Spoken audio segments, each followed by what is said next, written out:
This is my Fehlmann Picomax 50 CNC.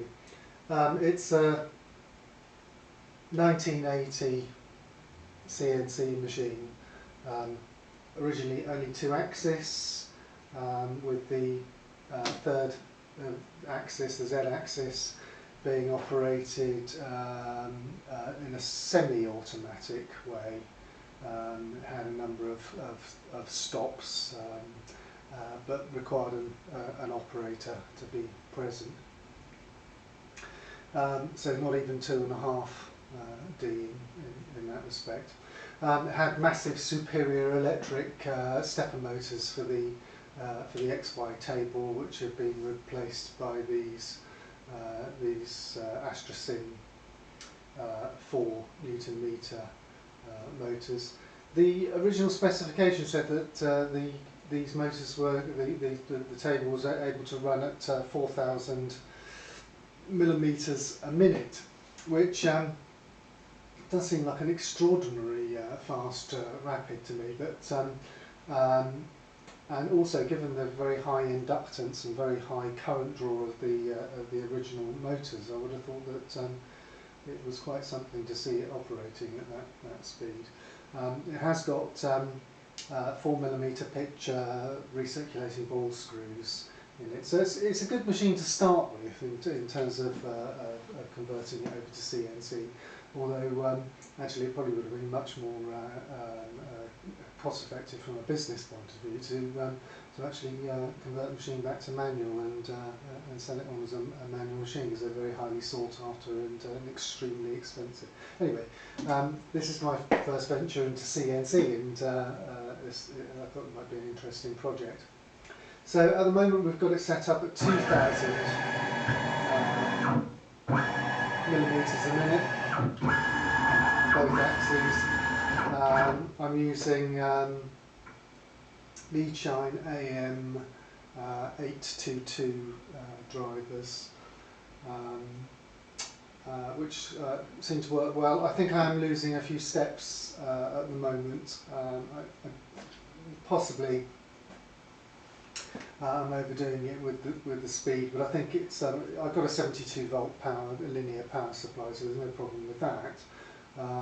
But I think the table really wants stripping down and just cleaning. I think it's in good condition, but it's a bit gummed up. So the machine's actually quite a complicated thing, apart from the very simple XY table.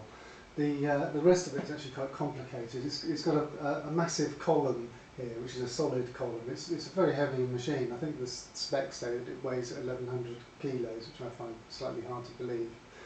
But I would think it's a good 600 or 700 kilos, and this extremely massive casting here. So it's got this column. The head is driven up and down on the column by a electric motor. There are preset stops for the column, which was incorporated into the original Bandit control system, all since defunct. It would be nice to incorporate those stops, those three limit stops within Mach 3, but I need somebody cleverer than myself to work out how to do that. There's a hydraulic clamping system, so or rather a hydraulic release system, more accurately. So it's got a cylinder here. The head is clamped to the column via a tapered keyway to give it repeatability in terms of position, and the column is clamped when at rest. As soon as you operate the motor, a hydraulic motor or hydraulic accumulator releases the clamping and allows the head to elevate up. Again, it would be nice, I've got all that sorted out in terms of its electrical control, but it would be nice to have actual digital control over that as well. In terms of the spindle drive is via a 4-speed motor, and I've got that inverter controlled. Originally it had a variator system which was manually operated. I'm going to just set the variator in its mid position and use the inverter to control the speeds, and I think I can get something between 150 and 4,000 RPM. I've had all that running.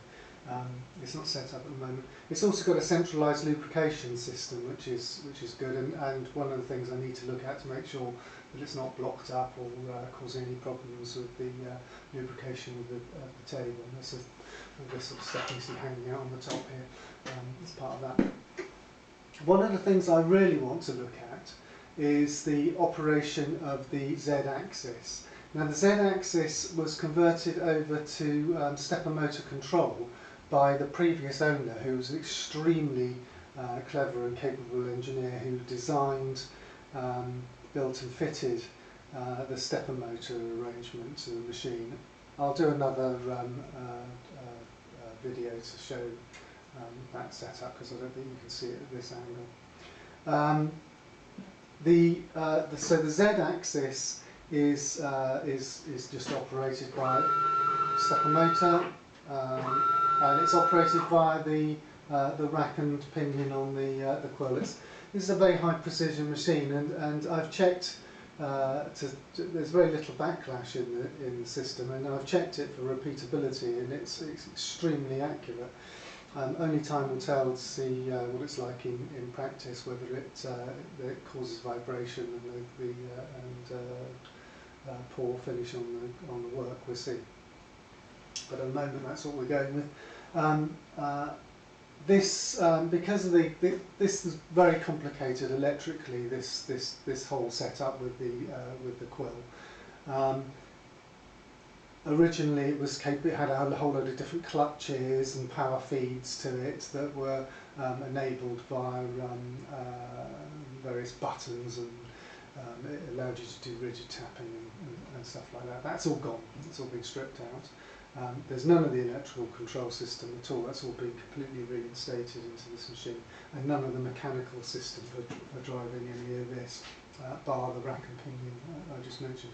However, the limits switches are still there, and if I bring the quill up to the top, that's hit the limit switch there, so that's the top one.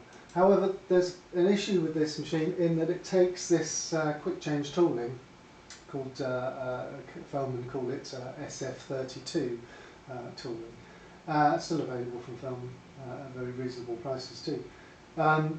And this system, the tooling is quick change, and it's held in by 3 balls and driven by a tang here. To change the tooling, originally push the button on the end of the operating handle for the quill, manual operating handle for the quill, pushed it right the way back up beyond its limit stop, and pop the tooling in. If I jog this up, I can hear the top switch is operated there, which is, at the moment I haven't worked out a way of controlling it through Mach 3 to give me another stop. I can pop the tooling in, bring it down, that's hit the switch again, we're in operation. Bring it up, and hit the top switch, go all the way up, and then drop the tooling out. There it is. I really need a way of being able to have a cycle within Mach 3, obviously, so that the tooling doesn't just drop out and fall onto the table while it's running. I need to have a cycle within Mach 3 that will switch off the spindle, allow me to elevate the thing up, change the tooling. I'm not planning on putting an ATC on it at the moment. It would be nice to do it at some future stage, but it's not really an issue to me at the moment. If anybody clever has any ideas about that, I'd be interested to hear from them. I'll do a close-up of the switching system here, so you can see exactly how that's working. I'll do another video showing a bit more about the table as well, and the potential issues with that. But for now, thanks for watching.